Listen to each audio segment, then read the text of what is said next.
सभी को मेरा नमस्कार। मैं राजेश चौधरी आप सभी का स्वागत करता हूं आपके अपने YouTube चैनल पर।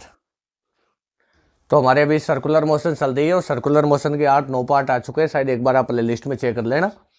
इससे पहले हमने जो पढ़ा था टॉपिक जस्ट पीछे पढ़ा था वो हमने पढ़ा था सेंट्रीपिटल फोर्स, मतलब अभिकेंद्रीय बल के बारे में चर्चा करी थी। आज का जो हमारा टॉपिक है ना वो है सेंट्रीफ्यूगल फोर्स, मतलब अपकेंद्रीय बल।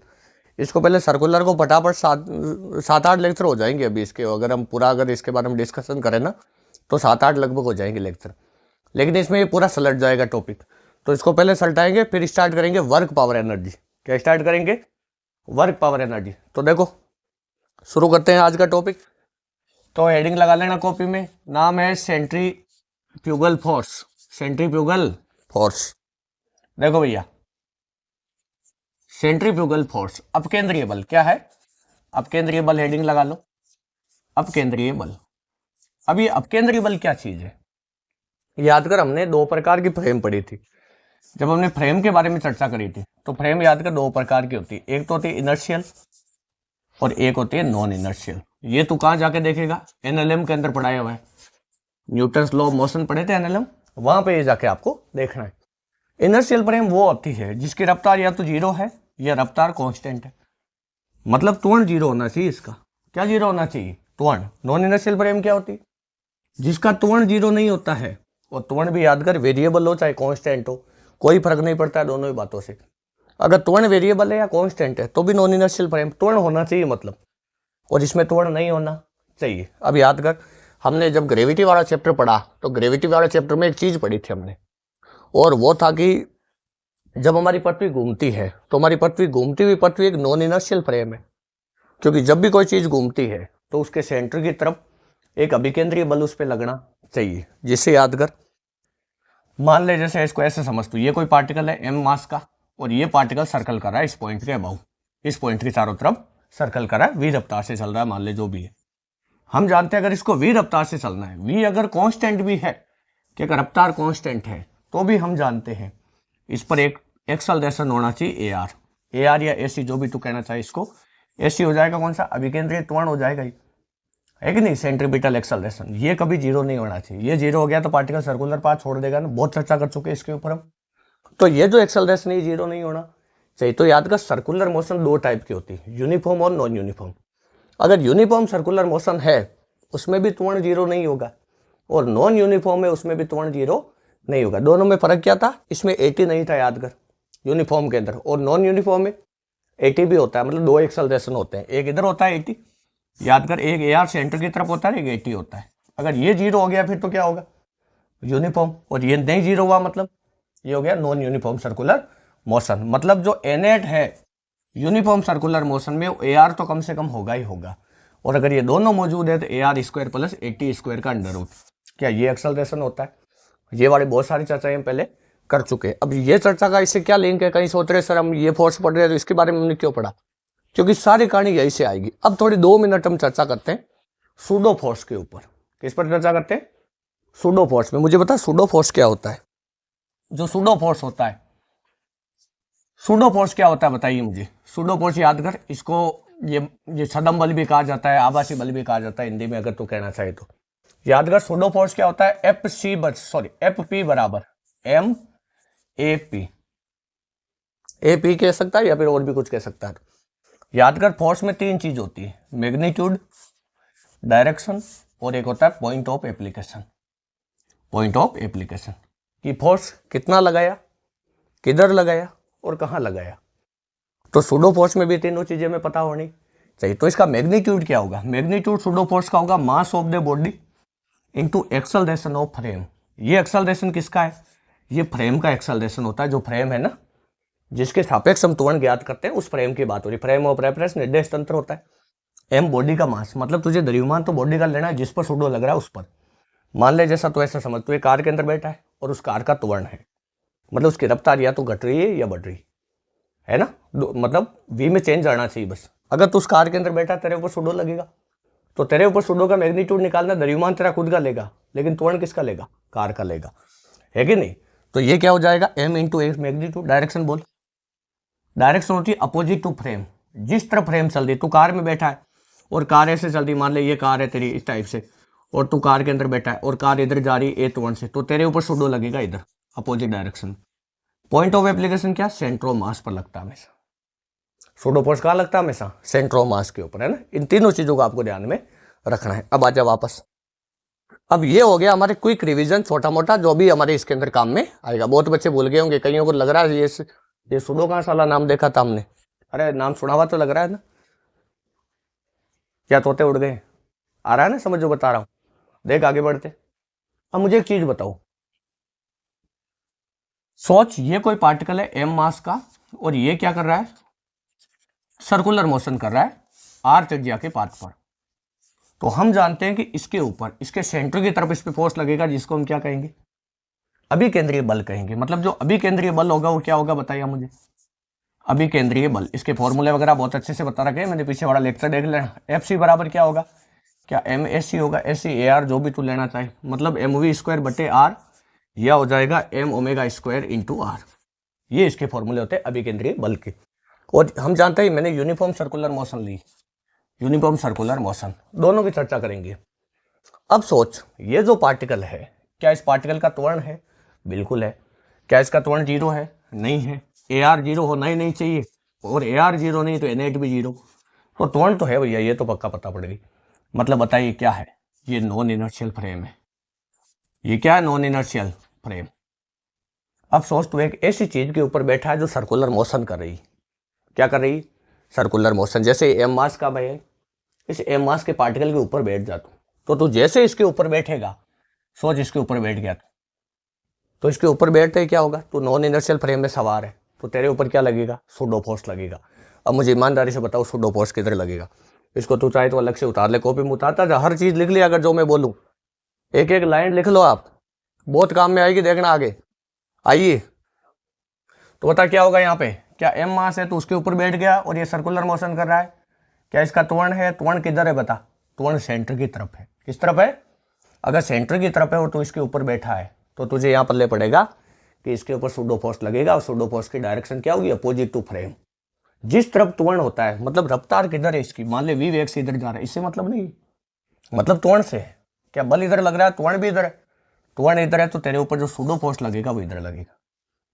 तो ये जो फोर्स होगा ये सुडो फोर्स होगा। और ये अपोजिट क्यों लगा, अभी भी बताया, सुडो फोर्स की डायरेक्शन किधर होती है, अपोजिट टू फ्रेम, तो तेरे ऊपर बाहर की तरफ। जो m मास का जो पार्टिकल गति कर रहा है उस पर सुडो लग रहा है क्या, नहीं, जो इसके ऊपर बैठा उसके ऊपर सुडो लग रहा है। आया कि नहीं आया समझ। मतलब यहाँ दो प्रकार के फ्रेम है, एक तो है ग्राउंड फ्रेम, एक तो है ग्राउंड फ्रेम। अगर तू ग्राउंड फ्रेम से देखेगा m मास को, कोई सुडो नहीं लग रहा है इस पर, नेट फोर्स लग रहा है इसके ऊपर। अगर नेट फोर्स नहीं लगता तो चलता है नहीं सर्कुलर के ऊपर। ये किसके फ्रेम में ले रहा है, तू खुद के फ्रेम में ले रहा है। ये किसके फ्रेम में ले रहा है, जो आदमी इसके ऊपर बैठा है आदमी के फ्रेम में ले रहा है तू, आदमी के फ्रेम में, आदमी के फ्रेम में इसके ऊपर जो फोर्स लग रहा है ना वो, ये बात होगी तब बात होगी। मतलब जब भी तू सुडो की बात करेगा बता सवाल को किस फ्रेम में सोल्व करेगा तू, आदमी के फ्रेम में कि ग्राउंड फ्रेम में। ग्राउंड फ्रेम में कोई सुडो नहीं, किस फ्रेम में सुडो है, आदमी के फ्रेम में। एम पर सुडो नहीं लग रहा है, एम के ऊपर जो बैठा है उसके ऊपर सुडो लग रहा है। ये वाली चीज आई कि नहीं है समझ, इस बात को भी लिख लेना आगे। आ देख, अब देख ध्यान से।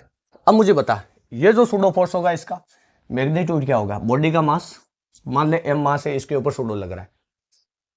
अब तो इसको ऐसे समझ कि जैसे ये m मास का पार्टिकल गति कर रहा है कि नहीं, और तू इसके ऊपर बैठ गया, तो इसके ऊपर बैठ गया तो तू तो रेस्ट पे आ गया।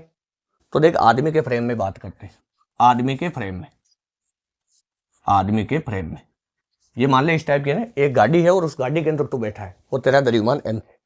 ये कितना द्रव्यमान है तेरा, m द्रव्यमान है। या पार्टिकल से कंफ्यूज मत होना आप, आदमी के फ्रेम में बात हो रही है। तो आदमी के फ्रेम के अंदर तो सोच के देख, ये जो मास है ये किसका मास है, यहाँ इस बॉडी का मास है या आदमी का मास है। तो देख यहां पर तू बिल्कुल भी इसके अंदर कंफ्यूज मत होना, तू ऐसे समझ इसको कि जब तू आदमी के फ्रेम में इसको सोल्व करेगा तो इस m मास पर भी क्या होगा, इस टाइप का सुडो लगता हुआ तुझे प्रतीत होगा। मतलब एफ पी बराबर क्या होगा, m into acceleration of frame. बिल्कुल कंफ्यूज मत होना, अभी सारा क्लियर कराऊंगा, बिल्कुल घबराना नहीं। एक्सेलरेशन ऑफ फ्रेम, फ्रेम का एक्सेलरेशन कितना है, c है, ए सी कितना है, ए सी। तू ऐसा समझे कार है और कार के अंदर तू बैठा, तेरा द्रव्यमान m है। कितना द्रव्यमान है तेरा, m। तो तेरा द्रव्यमान m, इंटू तो किसका लेगा, कार का त्वरण। कार का त्वरण कितना है, AC है। अभी देख MAC होगा, ये होगा कि नहीं होगा बता, क्या AC होगा त्वरण, क्या AC इधर सेंटर की तरफ लग रहा है, तो ये त्वरण तुझे यहाँ लेना है, तो ये तेरे पास सूडो फोर्स हो गया। अब बता AC का फॉर्मूला क्या होता है, तो FP बराबर देख क्या लिखा जाएगा, M into V² R, V² होता है, यह होगा M ω² R। अब मुझे एक चीज बता, ये फॉर्मूला तो वही आ गया जो अभिकेंद्रीय बल का है, मतलब मैग्नीट्यूड वाइज अपकेंद्रीय बल और अभिकेंद्रीय बल बराबर होते हैं। जब भी कोई पार्टिकल, कोई भी वस्तु जब सर्कुलर पाथ करती है तो उसके ऊपर एक सूडो फोर्स लगता है जो अवे फ्रॉम द सेंटर होता है। जो अभिकेंद्रीय बल है वो तो किधर होता है, टुवर्ड्स द सेंटर होता है, लेकिन अपकेंद्रीय बल किधर होता है, अवे फ्रॉम द सेंटर होता है, मतलब सेंटर से बाहर की तरफ, त्रिज्यीय दिशा में बाहर की तरफ डायरेक्शन होती है इसकी। तो अभिकेंद्रीय बल के बारे में दो चीज तुझे पता पड़ी, सॉरी अपकेंद्रीय बल के बारे में उसका मैग्नीट्यूड पता पड़ा और डायरेक्शन किधर है, अवे फ्रॉम द सेंटर, मतलब सेंटर से बाहर की तरफ, सेंटर से बाहर की तरफ। तो वास्तविकता में अपकेंद्रीय बल क्या है, अभिकेंद्रीय बल का एक सूडो फोर्स है ना। जैसे हम क्या करेंगे आगे देख, कोई जैसे आपके पास में चक्ति होगी, वो चक्ति ऐसे घूमेगी, उसके ऊपर एक हम पार्टिकल डाल देंगे, तो सोच के देख, कोई अगर मान लीजिए भगवान कृष्ण का सुदर्शन चक्र वो ऐसे घूम रहा है ना, ये उस टाइप की कोई चक्ति है मान ले, और वो चक्ति ऐसे घूम रही, तो उसके ऊपर एक हल्का सा पार्टिकल डाल दे, क्या होगा, बाहर फेंक देती है यादगार। लेकिन तो अगर उसको कम रफ्तार से चलाए और जो वस्तु तूने उसके ऊपर रखी, उसके और उसके बीच में घर्षण अगर पर्याप्त है तो बाहर नहीं फेंकेगी। वो सारे सवाल आगे आ जाना, देखना अभी। तो तू ध्यान से देखे तो समझ आएगा, वो जो चक्ति घूम रही है वो नॉन इनर्शियल फ्रेम है और उसके ऊपर वो पार्टिकल रखा हुआ है, तो उस पर सूडो फोर्स लगेगा। सेम ऐसा धरती पर होता है, हमारी धरती घूम रही, जब हमारी धरती घूमेगी तो सोचिए हमारी धरती, ये हमारी धरती माता और ओमेगा से घूम रही है, ऐसे ओमेगा से घूमेगी, तू यहाँ पे पड़ा है तो ऐसे इस वाले अक्ष के सापेक्ष ऐसे घूम रहा है तो चारों तरफ, और जब तू ऐसे घूमेगा तो तेरे ऊपर बाहर की तरफ सूडो फोर्स लगेगा। सूडो किधर लगेगा, सेंटर से बाहर की तरफ, सेंटर से बाहर की तरफ, मतलब सूडो लगेगा इधर। कई बच्चे ऐसा समझते हैं कि ग्रेविटी में सूडो इधर इधर नहीं लगता है, सूडो किधर लगता है, ये जो सर्कल है, तू सर्कल किसका कर रहा है, पर तू ऐसे घूम रही है, लेकिन तू तो यहाँ है ना, तो तेरा सर्कल छोटा होगा, यहाँ वाले का सर्कल की त्रिज्या 0 होगी और यहाँ वाले की त्रिज्या भूमध्य जो होगी, भूमध्य रेखीय त्रिज्या उसके बराबर हो जाएगी, है ना, जो इक्वेटर की जो रेडियस होगी उसके बराबर हो जाएगी। तो सूडो तेरे ऊपर किधर लगेगा, अवे फ्रॉम द सेंटर लगेगा। आया नहीं समझ, तो इसको थोड़ा समझना है, बिल्कुल कंफ्यूज नहीं होना। जो पार्टिकल सर्कल करे उसके ऊपर कोई तो वस्तु को रख दे और उस वस्तु के ऊपर क्या लगेगा, सूडो फोर्स लगेगा। क्या लगेगा, हमेशा सूडो फोर्स लगेगा। क्या जो बताया समझ आया अच्छे से, है ना। इसके अंदर आगे जाके और भी कई चीजें अभी इसके अंदर हमें पढ़ने को मिलेगी। मात्रक वगैरह जानता है तो न्यूटन वगैरह वही सब कुछ होगा। एक बार ये वाला टॉपिक भी देख लेना तो ग्रेविटी में जाके, है ना, ताकि क्लैरिटी आ जाए। अब ये उतार लो और इसकी डायरेक्शन भी लिख लो। डायरेक्शन लिखो, सेंटर से बाहर की तरफ होती है। अब मुझे पता अभिकेंद्रीय बल और अपकेंद्रीय बल में फर्क क्या है, क्या दोनों में मैग्नीट्यूड सेम है, बिल्कुल सेम है। जो अपकेंद्रीय बल है वो अभिकेंद्रीय बल का वास्तव में सूडो है। क्या है वास्तविकता में, उसका सूडो फोर्स है ये। और इसके अलावा मैग्नीट्यूड वाइज दोनों बराबर, डायरेक्शन दोनों की, अभिकेंद्रीय बल की तो सेंटर की तरफ होती है, अपकेंद्रीय बल की सेंटर से बाहर की तरफ होती है। अब हम बात करते हैं नॉन यूनिफॉर्म सर्कुलर मोशन की। Non uniform circular motion, non uniform circular motion में क्या होगा, पार्टिकल है और ये पार्टिकल ऐसे चल रहा है, त्रिज्या r है, पार्टिकल का मास m है, ये इधर चल रहा है v वेग से, और मान ले त्वरण भी इधर है 80 और इधर है ar। तो मुझे बता इस पार्टिकल का नेट त्वरण क्या इधर आएगा। अगर नेट त्वरण इधर आएगा ना तो सोच के देख, इस पार्टिकल पे सूडो फोर्स किधर लगेगा, m मास का। इस m मास के ऊपर सूडो फोर्स किधर लगेगा, इस पार्टिकल पे m पर, बताइए यहाँ पे इस m मास पर सूडो फोर्स लगेगा। फ्रेम का त्वरण किधर है, ये बोलो फ्रेम का त्वरण किधर, फ्रेम का आपकी बार AR80 नहीं Na8 है, तो Na8 है तो इसका त्वरण होगा इधर की तरफ अपोजिट। मतलब इस m मास के ऊपर जो सूडो फोर्स का कारण जो त्वरण आएगा उसकी डायरेक्शन इधर होगी Na8, होगी कि नहीं होगी। और ये एक इसके बराबर होगा, Na8 के बराबर होगा, डायरेक्शन इसके अपोजिट होगी। या तो चाहे तो ऐसे ले सकता है, इसके दो एक्सेलरेशन है। सूडो में हम जानते हैं हमेशा फ्रेम के विपरीत होता है, तो फ्रेम का त्वरण AR इधर है, तो इस m मास का एक त्वरण तो इधर होगा AR, और 80 ऊपर की तरफ है देख 80, तो सूडो में 80 नीचे की तरफ होगा, फ्रेम के अपोजिट लगता है सूडो हमेशा। तो देख AR इधर 80 इधर, तो देख Na8 इधर आया बीच में, आया कि नहीं आया। तो यहाँ पर नेट सूडो फोर्स तुझे निकालना पड़ेगा। बता नेट सूडो फोर्स क्या होगा, नेट सूडो फोर्स क्या होगा, net P। Net pseudo force क्या होगा, mass of the body into acceleration of frame. Direction क्या हो जाएगी, अपोजिट टू फ्रेम हो जाएगी, जिस तरह फ्रेम का त्वरण है उसके अपोजिट, बस यही फर्क है दोनों में और कोई फर्क नहीं। इसीलिए यहाँ पर इस बल को एक नया नाम दिया गया। ये जो होता है ये वाला त्वरण, इसको क्या नाम दिया गया वास्तव में? अपकेंद्रीय बल, क्योंकि ये अभिकेंद्रीय बल का ये सूडो है। ये क्या है? अभिकेंद्रीय बल का सूडो फोर्स है, और इसीलिए इसको एक अलग नाम दिया गया। और ये नाम क्यों दिया गया इसको? ये नाम देने के पीछे क्या कारण था? क्योंकि AR और AT अगर दोनों है तो नेट सूडो फोर्स लगेगा। आया कि नहीं आया समझ? इसलिए इसका एक अलग नामकरण किया गया। अपकेंद्रीय बल वास्तविकता में क्या है? केवल अभिकेंद्रीय बल का सूडो है। ये तो दोनों में लगेगा ना, देख, चाहे सर्कुलर मोशन यूनिफॉर्म है चाहे नॉन यूनिफॉर्म है, दोनों के अंदर काम करा अपकेंद्रीय बल। तो ये वाली चीज आपको इसके अंदर उतार लो, अपने शब्दों में लिख लो 2-4 लाइन, है ना। बाकी रेडी है मामला, इसका कॉन्सेप्ट क्लियर है एकदम। इसके बाद देखना आगे। अब भैया जो अपकेंद्रीय बल है इसके बारे में पता पड़ गया कि इसकी जो डायरेक्शन है वो अवे फ्रॉम द सेंटर होती है, और इसके अलावा इसका जो मैग्नीट्यूड है वो अभिकेंद्रीय बल के ही बराबर होता है। अब आगे आओ, एक चीज अगर आप ध्यान से देखो तो आपको समझ आएगा कि जैसे अब हम चलते हैं कुछ सवालों के ऊपर, कुछ क्वेश्चन की चर्चा करेंगे। मान लो आपके पास में ये कोई एक्सिस है, इससे एक डोरी बंधी हुई है, इस डोरी से यहाँ लटक रहा है 1 kg का मास, इसके आगे यहाँ लटक रहा है 2 kg का मास, 2 kg का मास। ये ओमेगा से घूम रहा है और ओमेगा का मान है 5 रेडियन पर सेकेंड। ये इसके चारों तरफ पूरा सिस्टम घूम रहा है, डोरी बंधी हुई है, पूरा का पूरा सिस्टम घूम रहा है इससे चारों तरफ। तो इस डोरी के अंदर टेंशन क्या होगा? देख, इस डोरी में होगा टेंशन T1, इस डोरी में टेंशन होगा T2। याद कर, टेंशन के बारे में PhD करा रखी है NLM के अंदर। अरे कराई थी कि नहीं कराई थी? बहुत सारी चीजें पढ़ रखी टेंशन के ऊपर। अब सोच, जब ये घूमेगा तो मेरा सवाल ये है कि T1 और T2 का मान ज्ञात करो। कैसे करे बताओ? अगर तू ध्यान से देखे तो 2 kg का FBD बना, क्या जो FBD of 2 kg, FBD of 2 kg, तो बता जो 2 kg वाला पार्टिकल है, क्या 2 kg वाला पार्टिकल सर्कुलर मोशन कर रहा है?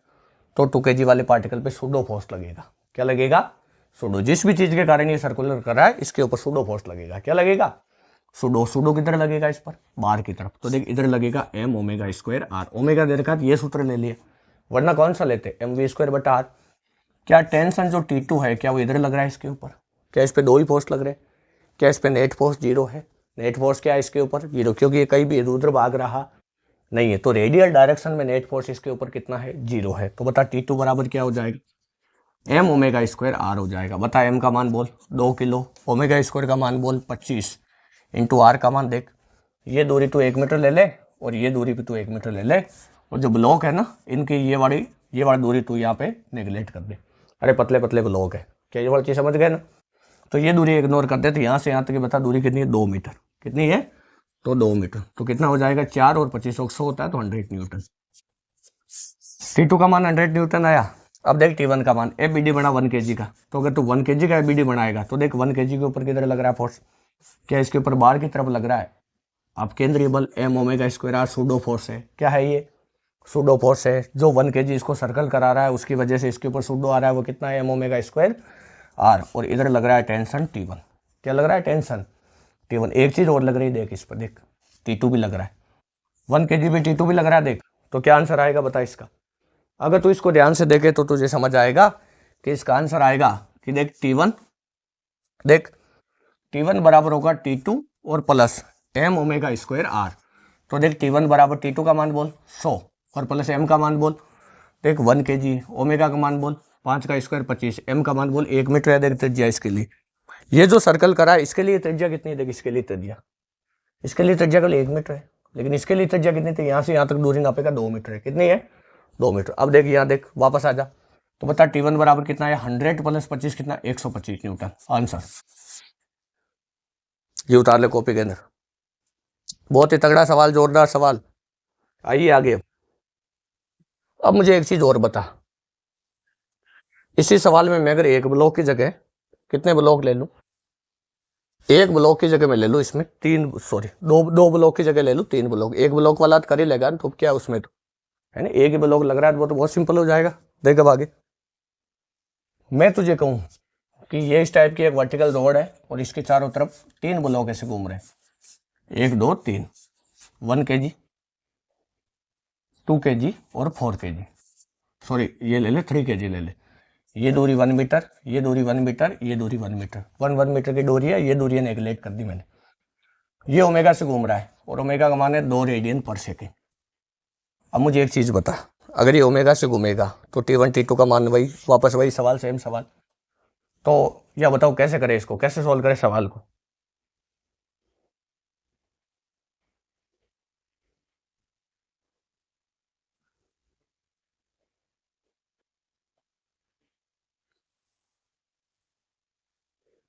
देखो यहाँ बताओ कैसे सोल्व करें इसको। देख 1 मीटर 1 मीटर 1 मीटर है। अब तू क्या कर, यहाँ टेंशन है मान ले इसमें T1, यहाँ टेंशन है T2, यहाँ टेंशन है T3। तो मैं सबसे पहले 3 kg का एबीडी बना। 3 kg का एबीडी में देख क्या होगा, एबीडी जानते हो ना, फ्री बॉडी डायग्राम, एनएलएम में पढ़ा था बहुत सारा। अब देख इसके ऊपर, इस पे लगेगा m ओमेगा स्क्वायर r बाहर की तरफ, और टेंशन लगेगा इधर T3।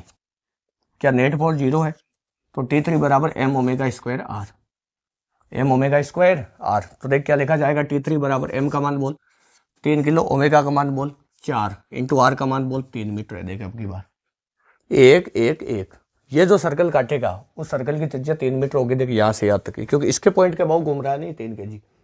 आया नहीं है समझ। तो क्या लिखा जाएगा, 3 इंटू 4 इंटू 3, तो T3 बराबर कितना होगा, 12 30 36 हो जाएगा ना, 36 न्यूटन। कैलकुलेशन चेक करते रहना भैया, कैलकुलेशन कोई गड़बड़ नहीं करूँ मैं। अब देखो आगे आ जाओ।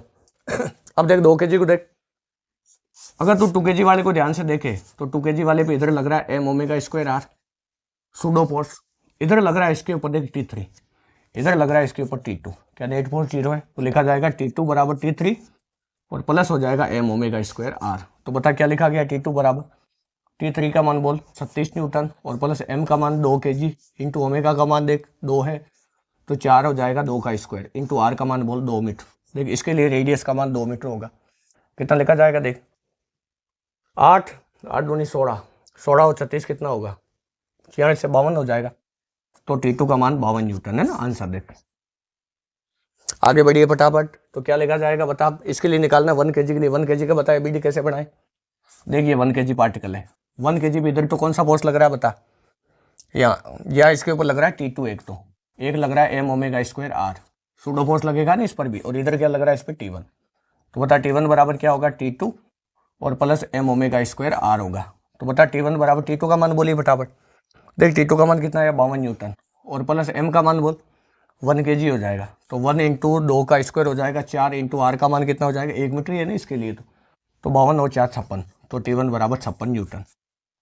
ये देख T1 T2 T3 का मान हो गया। शायद तूने ऐसे सवाल देखे होंगे पहले, ये देख ऐसे सोल्व होते हैं। अब केंद्रीय बल के बारे में सब कुछ पता हो ना तो इनमें कोई दिक्कत आती नहीं। हाँ इसके अंदर कंफ्यूज मत होना। अब केंद्रीय बल में ना एक चीज हमेशा याद रखो कि हमेशा है ना, जब भी आप मतलब सर्कुलर मोशन के सवालों को सोल्व करो, किसको सोल्व करो, सर्कुलर मोशन के सवालों को, तो जो पार्टिकल सर्कल कर रहा है उस पार्टिकल पे तू बैठ जा और तुझे हमेशा क्या करना है, रेडियल डायरेक्शन में। मतलब कोई भी जैसे सवाल, इसको उतार पहले कॉपी में एक बार, कोई भी सवाल है अगर, तो उस सवाल में तू क्या कर, उस पार्टिकल पे तू बैठ जा और बैठ के फिर पूरी मोशन को एनालाइज कर। तो जब भी सर्कुलर मोशन की बात आए तो तू उसको 2 हिस्सों में तोड़ ले। एक तो रेडियल डायरेक्शन है, ये कौन सी डायरेक्शन याद कर, त्रिज्या की दिशा है, और ये स्पर्श रेखा की दिशा है, इसको बोलते हैं टेंजेंशियल। पहले बता चुका हूं मैं बहुत सारा है ना इसके बारे में, तो एक बार रिवीजन कर ले, एक दिन का समय निकाल के पीछे वाला पूरा। तो ये टेंजेंशियल डायरेक्शन है, ये रेडियल डायरेक्शन है। तो हमेशा सर्कुलर मोशन को 2 हिस्सों में तोड़। रेडियल डायरेक्शन को तुझे सोल्व करना है किसके फ्रेम में, आदमी के फ्रेम में, है ना, आदमी के फ्रेम में। जो आदमी उसके ऊपर बैठा है, पार्टिकल पे जो सर्कल कर रहा है उसके ऊपर बैठा है, उसके लिए तो ऐसा कर ले। आया नहीं आया समझ। और इसको तू सोल्व करना तुझे ग्राउंड फ्रेम में, ग्राउंड फ्रेम में। ये जब भी तुझे निकालना हो तो ग्राउंड फ्रेम में सवाल कर, और जब भी निकालना हो तो आदमी के फ्रेम में सोल्व कर इसको, है ना। जो आदमी, जो चीज सर्कल कर रही है उसके ऊपर तू बैठ जा, आदमी बंद करवा, है ना, हम उसके ऊपर बैठ जाते हैं, चीटा बन के बैठ जा बोले, जैसे हम नॉर्मली कंसेप्ट काम में लेते हैं, है ना, बहुत जने कंसेप्ट काम में लेते हैं, चीटा बन के बैठ जा, बात एक ही। आया नया समझ। तो ये तुझे चीटा के फ्रेम में, आदमी के फ्रेम में सवाल को सॉल्व करना है। ये किस में करना है, ग्राउंड फ्रेम में। इस चीज को तू नोट लगा के कहीं पे लिख ले, आगे काम आएगी। देख इसके बाद आ गया वो, देखो अब मुझे बता, जब भी तू गाड़ी में बैठ के जाता है और मोड में ड्राइवर गाड़ी को घुमाता है तो क्या तुझे ऐसा लगता है बाहर की तरफ मुझे कोई खींच रहा है। हम इस टाइप से, है ना, ये होता है किशोर बच्चे जो होते हैं ना, टीनेजर, वो आराम से बैठे रहते हैं, ऐसे सीट पर बैठ गए, आराम से बैठे, किसी चीज को पकड़ेंगे नहीं, मैं क्यों पकड़ूंगा, मेरा क्या बिगाड़ लेगा कोई। जैसे ड्राइवर गाड़ी को घुमाता है वो इधर फेंक दिया जाता है वर्ताकार पथ से बाहर की तरफ, इस टाइप से ना। उसके बाद वो पकड़ता है। ये गाड़ी है, इसके अंदर ये कोई लड़का बैठा है, लड़कियां भी ऐसा करती, तो इसके ऊपर क्या होगा, जैसे ये मोड़ में घूमेगी बाहर की तरफ सूडो फोर्स लगेगा, फिर वो पकड़ते, किसी हाथ लगाते हल्के से, वो भी कहीं तो एक उंगली लगाते। ऐसा करते हो ना आप कई बार, या नहीं करते हो? शायद करा होगा ऐसा। आया नहीं आया समझ? ये अपकेंद्रीय बल की वजह से होता है, क्योंकि तू बस, जिस बस में तू बैठा है वो सर्कल ले रही, वो सर्कुलर पाथ कर रही, तो सर्कुलर पाथ कर रही है तो उसमें उस वर्ताकार मोड़ के सेंटर की तरफ उसमें अभिकेंद्रीय बल लग रहा है। तो एक ऐसी फ्रेम में सवार है जिसका त्वरण है, तो तेरे ऊपर सूडो लगेगा। और सूडो किधर लगेगा? वर्ताकार पथ से बाहर की तरफ, क्योंकि सूडो की डायरेक्शन किधर होती है? अपोजिट टू फ्रेम होती। अब देख आगे, अब एक चीज और ध्यान से सुनो, और अगर बस के दो त्वरण हुए तो मान ले बस मोड़ में घूम रही और उसकी रफ्तार भी बढ़ रही है, तो तेरे ऊपर नेट सूडो फोर्स आएगा, तो तू वर्ताकार पथ से बाहर की तरफ नहीं जाएगा। बहुत बच्चे ऐसा सोचेंगे सर मैं तो बाहर की तरफ गया नहीं, तो अगर तू कहीं साइड में जा रहा है ना थोड़ा, तो दोनों के नेट की तरफ जाएगा, एटी और AR के नेट की तरफ। आया नहीं आया समझ यहाँ तक? अब देख अगला सवाल। मैं तुझे कहूँ कि एक वर्टिकल सर्कल है। वर्टिकल सर्कल क्या होता है, ये चीज जानते हो क्या? वर्टिकल सर्कल, ये आगे पढ़ाऊंगा इसी टॉपिक के अंदर, आगे एक आध लेक्चर में आ जाएगा, वर्टिकल सर्कुलर मोशन पे चर्चा करेंगे। मान ले तेरे पास ये कोई पार्टिकल है जिसको क्या किया मैंने, यहां से बांध दिया ऐसे, और इसका जो मास है वो है 2 kg। वो कितना है मास? 2 kg। और इसको रफ्तार दे दी इधर 10 मीटर पर सेकेंड की, 10 मीटर पर सेकेंड की, ये दूरी 1 मीटर है। क्या ये पार्टिकल ऐसे सर्कल करेगा? इस टाइप से देख, जब ये ऐसे सर्कल करेगा तो मैंने पूछा डोरी में टेंशन, क्या इस पार्टिकल पे टेंशन इधर लगेगा? और पार्टिकल के कारण जहां ये बंधा है, सॉरी इस डोरी के कारण यहाँ पर क्या टेंशन इधर लगे? टेंशन की डायरेक्शन बता रखी है, 2 टेंशन है। ये टेंशन है पार्टिकल पर डोरी के कारण, और ये टेंशन है डोरी के कारण जहां वो बंधी हुई है उस चीज पर। आया नहीं समझ? अब देख 2 kg का FBD बना, तो बता 2 kg वाले पार्टिकल को अगर तू ध्यान से देखे तो 2 kg वाला पार्टिकल सर्कल कर रहा है, सूडो लगेगा, तो ऊपर तो लग रहा है टेंशन, नीचे लग रहा है इस पे एक तो mg, और प्लस क्या लग रहा है इसके ऊपर, mv²/r। वी वाला सूत्र क्यों काम में लिया मैंने अब की बार? क्योंकि रफ्तार दी इसने, वरना ओमेगा वाला काम में ले लेते, बात है कि दोनों सूत्र काम में ले सकते हैं ना, mg + mv²/r। अब मुझे एक चीज बता, 2 kg के ऊपर नेट फोर्स कितना है? अगर नेट फोर्स 0 नहीं होता तो ये या तो ऊपर जाता है या नीचे जाता है ना, इस टाइप से, या तो ऊपर भाग जाता है या नीचे भाग जाता। नेट फोर्स 0 है ना पार्टिकल पे, क्या लिखा जाएगा बता? T बराबर लिखा जाएगा mg + mv²/r। अब मुझे एक चीज बता, T बराबर, टेंशन पूछा है मैंने, m का मान बोल 2 kg, g का मान बोल 10 ले ले, इंटू 2, रफ्तार बोल इसकी 100, और बता रेडियस कितनी? 1 मीटर। तो ये बात 200 और ये 20 हो गया, तो T बराबर 220 न्यूटन टेंशन। उतार ले, इसका तीसरा उदाहरण हो गया। ये 2 उदाहरण पहले ही पढ़ चुके हैं हम। अब देखो इसके बाद कॉपी में नोट कर लो, फटाफट लिखते जाओ। अब देखो आगे, अब मैं आपको कहूँ वर्टिकल सर्कल के अलावा हमने पेंडुलम पढ़ा था SHM के अंदर। कहाँ पेंडुलम पढ़ा था हमने? SHM के अंदर। तो सोच के देख एक चीज, अगर हम पेंडुलम की बात करें, पेंडुलम, मैं तुझे कहूँ कोई पेंडुलम है, और वो जो पेंडुलम है वो अपनी मेन पोजीशन से, याद है मेन पोजीशन वगैरह, जो बच्चे नए हैं ना कोई चैनल पे देख रहे हैं उनको मेन पोजीशन वगैरह समझ में नहीं आए तो कुछ किताबों वगैरह में कहीं से ना पढ़ने का प्रयास करें, क्योंकि वीडियो यूट्यूब पर तो है नहीं, इतनी सारी चीज़ें पढ़ाने का समय नहीं होता हमारे पास, बहुत सारे पूरे दिन क्लासेस चलती रहती। अब देखो जैसे ये मेन पोजीशन है इस पार्टिकल के ना, मेन पोजीशन मान ली इसको, ये इधर जा रहा है, ये यहाँ कहीं गया, ये ऐसे जा रहा है गति करता करता, यहाँ तक जाता है, लेकिन मैंने इसको यहीं पे रोक लिया 37 डिग्री। और मैंने तुझे पूछा कि जब पेंडुलम 37 डिग्री के ऊपर है तो डोरी में टेंशन ज्ञात करो। 37 वगैरह हमने है ना बहुत, इनके ये सोल्व करना इनको आसान होता है ना इस वजह से। तो 37 डिग्री के ऊपर पार्टिकल वापस आ रहा है और अब आ रहा है 10 मीटर पर सेकेंड। याद कर SHM में बहुत चीज़ें पढ़ी थी, फेजर आ रहे क्या होते हैं, फेजर पढ़े थे, कितना शानदार फेजर पढ़ाया था, याद कर, यूनिफॉर्म सर्कुलर मोशन से मिक्स करके, उससे बहुत अच्छे से सवाल हो जाते हैं, तो इसका काफ़ी फायदा मिलता है। तो थोड़ा SHM के बारे में, पेंडुलम के बारे में आप देख ले SHM में। तो 10 मीटर पर सेकेंड इस समय पार्टिकल की मैंने आपको रफ्तार दे दी, डोरी की लंबाई 1 मीटर ले ली, याद कर 1 मीटर लंबाई वाला सेकंड पेंडुलम कहलाता है, ये पढ़ा था हमने पेंडुलम में। 10 मीटर पर सेकंड है और ये 37 डिग्री के ऊपर है, कितने डिग्री पर है? इस समय मैंने तुझे इसके अंदर टेंशन पूछा, टी का मान, ये तो चाहे तो क्वेश्चन बनाकर अपने शब्दों में लिख लीजिए। ऊपर वाला टेंशन इस दीवार पे लग रहा है, ऊपर जिसको इसको बांध रखा है छत पर लग रहा है। अब देखिए मेन पोजीशन से इतनी दूरी पर है, कहाँ पर नहीं उससे मतलब नहीं, यहाँ तक जाता है मैक्सिमम। मैंने पूछा जब 37 डिग्री पर है पार्टिकल की रफ्तार 10 मीटर पर सेकंड है, मैंने दे दी, ये भी कैलकुलेट करी जा सकती, 10 मीटर पर सेकंड दे दी। तो मुझे बता यहाँ पे टेंशन कैसे ज्ञात करेंगे। अगर तू एक चीज ध्यान से देखे तो तुझे समझ में आएगा। जब चल यही देख लेते, 10 मीटर पर सेकेंड, इस लाइन को आगे बढ़ा तो तू यहां देखेगा mg हमेशा नीचे की तरफ लगता है सीधा, तो ये एंगल कितना होगा 37 डिग्री। देख ये लाइन पैरेलल है और इनके बीच में ये ओब्लिक लाइन है, तो ये एंगल बराबर होंगे, दोनों तिरछे लाइन है। अब देखिए 37 है ना, तो ये लिखा जाएगा mg cos 37 और ये लिखा जाएगा mg sin 37। आया कि नहीं आया समझ। अब सोच ये सर्कुलर पाथ ले रहा, देख पूरा भले ही सर्कल नहीं कर रहा पूरा, लेकिन यहाँ पर तो सर्कुलर जैसी आकृति है ना इसकी, तो अगर ये सर्कुलर पाथ जैसा ले रहा है और तो देखिए ये non uniform circular pseudo force लगेगा इस पे। क्या लगेगा? Pseudo force. क्यों? क्योंकि ये सर्कुलर मोशन कर रहा है, सर्कुलर में कभी n एट 0 होता नहीं है। जब n एट 0 नहीं होता तो mg cos 37 है, तो इसी तरफ लगेगा, अवे फ्रॉम द सेंटर, इसके सापेक्ष घूम रहा देख, तो बाहर की तरफ लगेगा। क्या होगा ये mv²/r। बता टेंशन कितना है डोरी में टेंशन क्या बैलेंस हो गया ये। इस डायरेक्शन में नेट फोर्स कितना है, रेडियल डायरेक्शन में 0, तो t बराबर क्या लिखा जाएगा, t बराबर लिखा जाएगा mv²/r plus mg cos 37, mg cos 37। तो t बराबर देख क्या लिखा गया, t बराबर लिखा गया m का मान बोली, m का मान हो गया देख कितना, m का मान नहीं दिया क्या, 1 kg ले ले, तो m का मान 1 kg इंटू v का मान 10 का स्क्वायर 100, रेडियस भी 1 दिए 1 ले ले, प्लस m का मान कितना 1 इंटू g का मान 10, cos 37 का मान बोल 4/5, तो 2 बार मारा तो t का मान हो गया 100 और 8 108 न्यूटन। आंसर देख, खेला खत्म। टेंशन कितना आया 108 न्यूटन। कितना है 108। देख ये सारे सवाल हो गए अब केंद्रीय बल पे। उम्मीद करता हूँ अच्छे समझ में आया होगा। एक वो फ्रेम वगैरह को लेके ना, उसके ऊपर हम पार्टिकल पे बैठे हैं, उसका मास m है, उसको देख के कंफ्यूज मत होना, आगे धीरे धीरे क्लियर हो जाएगा, है ना, बिल्कुल घबराना नहीं। आया नहीं आया समझ। अब देख आगे, इसको कॉपी में नोट कर ले। और तो देख इस पे क्या सवाल बन सकता है, 3 4 5 सवाल हो गए ना, बहुत है इतने पे। और भी कई प्रकार के अलग ही बनेंगे, वो आगे आते जाएंगे हमारे धीरे धीरे।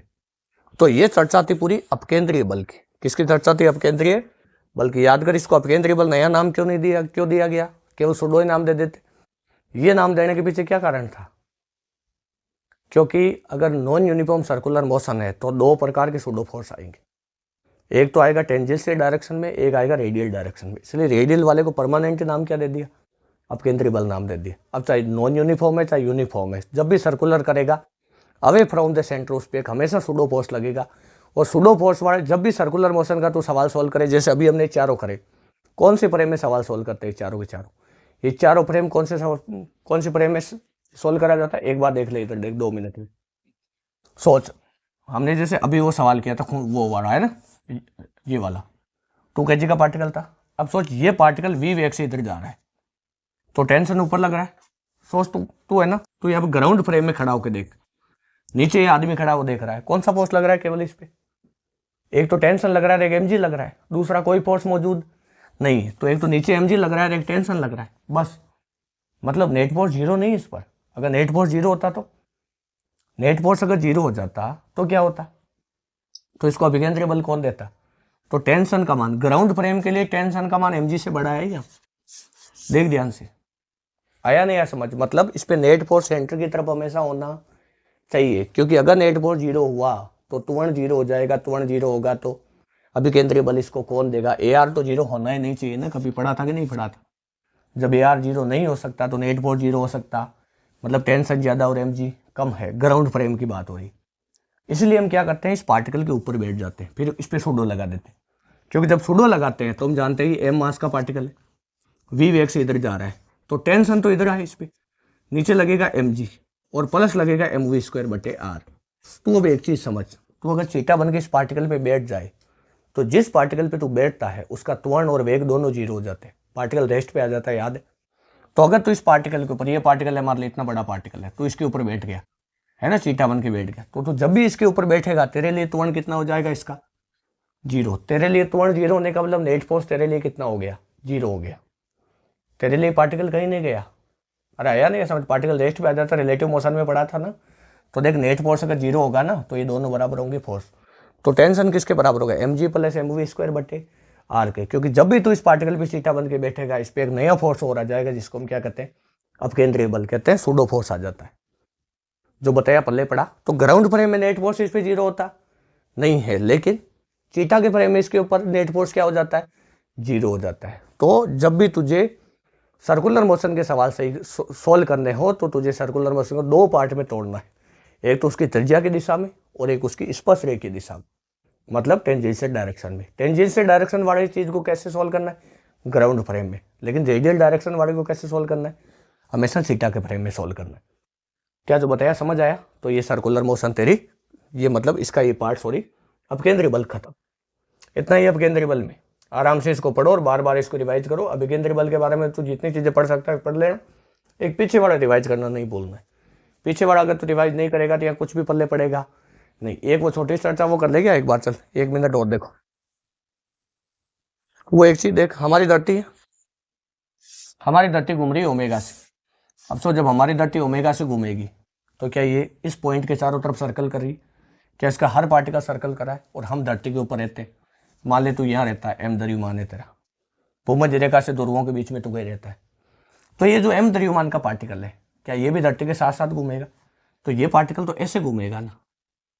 तो जब ये पार्टिकल ऐसे घूमेगा तो बता एम जी तो किधर लगता है हमेशा, पृथ्वी के सेंटर की तरफ, लेकिन इस पे सूडो किधर लगेगा, वर्ताकार पथ के बाहर की तरफ। वर्ताकार पथ के देख, वर्ताकार पथ ऐसा है ऐसा, तो इसके बाहर की तरफ इधर लगेगा। तो बता इधर कितना लगेगा, mv² बटे तो ओमेगा के टर्म्स में ले सकता है, बाद में घटकों में वियोजित करके लैम्बडा बना था, याद है, बाद में सोल्व करा था इसको।